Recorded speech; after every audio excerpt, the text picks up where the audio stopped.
This game is better experienced firsthand, and while no major plot points will be discussed, just the experience of the first 30 minutes of gameplay is worth playing by yourself. When Outer Wilds first starts, no guidance is shown. Contrary to other games, there is no HUD, no direction arrow, and no initial cutscene. If the player tries to access the elevator, the point of focus of this scene, they will be prompted with a message that says that they don't have launch codes. Therefore, the only possible way is up the path. As they advance through this village, some information about who you are and where you are is displayed in form of environmental narrative. By looking down, you may observe that you are not human, but of a bluish color, similar to the other NPCs found when you first wake up. Along the way, some of the mechanics are shown via tutorials, movement, the use of the radio, space controls, and finally, you arrive at the observatory. The observatory doubles as a museum, so if you take your time to walk around, you can notice small details about how this universe behaves. But the player will probably just head up to get the launch codes. After all, they're anxious about going into space. After getting this, the player will be asked what they want to do. Surprisingly, no guidelines again. You're shown a couple of answers about ideas, but they're pretty abstract, even including an I don't know option. This is the first moment of realization that you can go wherever. All of this solar system is showcased in front of the player, and out of the many options, the player will probably choose one that looks cool and set course towards it. Now, two things can happen. The first one, and frankly the most probable, is that they arrive on one of these planets, and if they manage to land, we'll set to explore it. In our example, they may explore the tunnels, notice that the sun moving from one planet to another, or simply accidentally fall and die.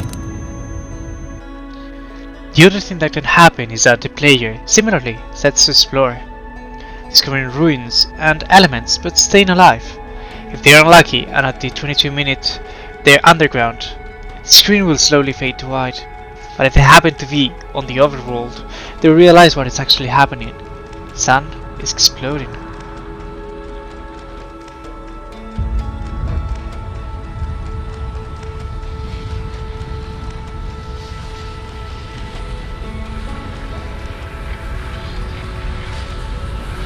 Both journeys, while vastly different, have the same outcome.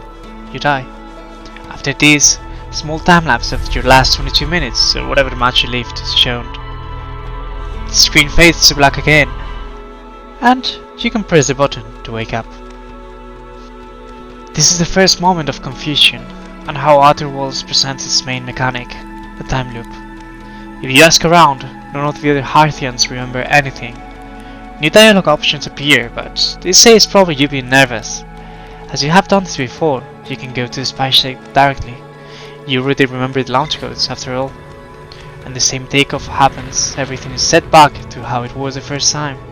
The sun from these stream planets has gone back to the original one, and the same happens around the whole solar system.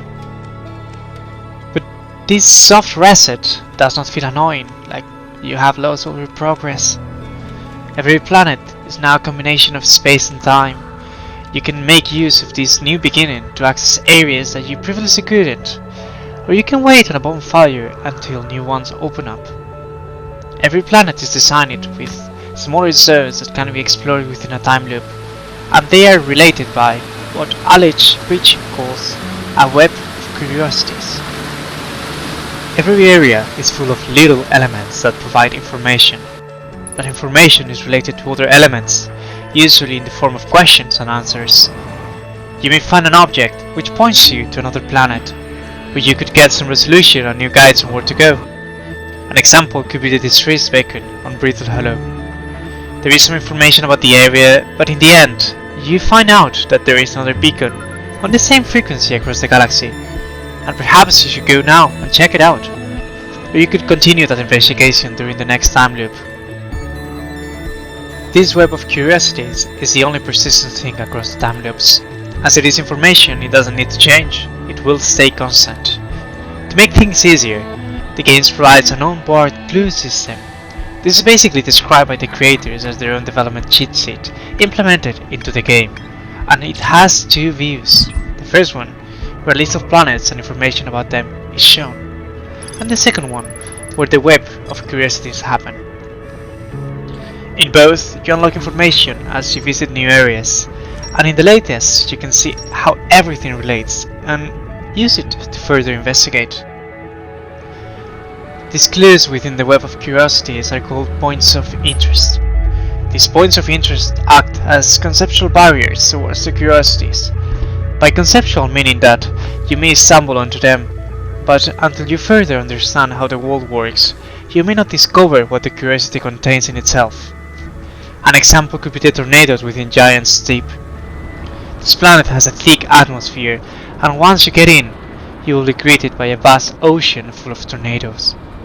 These tornadoes will throw you back into space, and if you try to get into the planet nucleus by submerging the spaceship, you will find that the strong water currents won't allow you to go any further. This would be the curiosity of what is there inside of the nucleus. To get in there, you would have to first find the lab in Brittle Hollow, where an explanation of the tornado's behavior is showcased. Most of them turn on one sense, while few on another. Those few rare ones project you into the nucleus, allowing you to cross the strong currents. And all these points of interest and curiosities are featured again on the computer map. While these curiosities feel very well planned out, they originated as small projects along a master's course. They were taped together to form what was the first version of Outer Worlds, published as a master thesis. Having this thesis allows us to further explore the design process and how everything was put together. After winning awards and finding a publisher, Mobius Digital created Outer Worlds as an independent game, recreating many assets and making a completely new visual makeover. Having said this, the main principal design state, Outer Worlds, in contrast to other space games, does not pursue an overly futuristic atmosphere. Yes, the home planet, Timber Hearth, is full of trees that resemble sequoias, and displays a cozy feeling.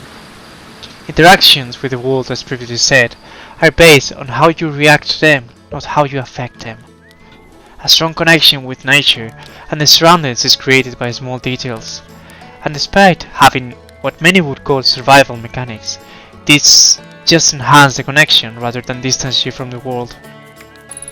Within the different planets, campfires where you can rest and roast marshmallows can be found, despite being no hunger bar. The oxygen and fuel meters are presented as tools for you to focus on the surroundings rather than hindrance. Look for small patches of greenery to get your oxygen back. Find fuel canisters to quickly refill your jetpack, or go back to your spaceship and do both. Everything is set so you can focus on how you feel about this small solar system, the lack of control, and how you're there to experience this series of events, not to alter them. Therefore, you act as a space archaeologist, a researcher, or a detective, a person who's trying to figure out how every piece fits another and discover what happened before you were there, and what is happening right now. To explain the past, the game has decided to go with passive dialogue, similar to finding ancient texts that are presented as spirals that grow from each other. This would resemble a tree structure or a Twitter thread. The difference with normal archaeology, where the texts are usually found, are rather serious and formal, is that Outer Worlds presents these as informal conversations, going back to these connections by making you care for these people that used to be there and their stories. The last important element I would like to talk about is the music. If you use your radio, you can see that each planet has a music signal. If you follow them, you will find other Hearthians, people of the same species that, similar to you, have gone out to the skies to discover new worlds and have adventures. And therefore, when you find them on your journeys, it is like a piece of home has gone all the way there, and you can rest, talk, share experience, and overall get away of all the anxiousness that this universe can provoke. Even more, all these scenes are in synchrony, so if you were to go very far and overlap all of them, you could listen to a beautiful symphony created by all these people who belong together.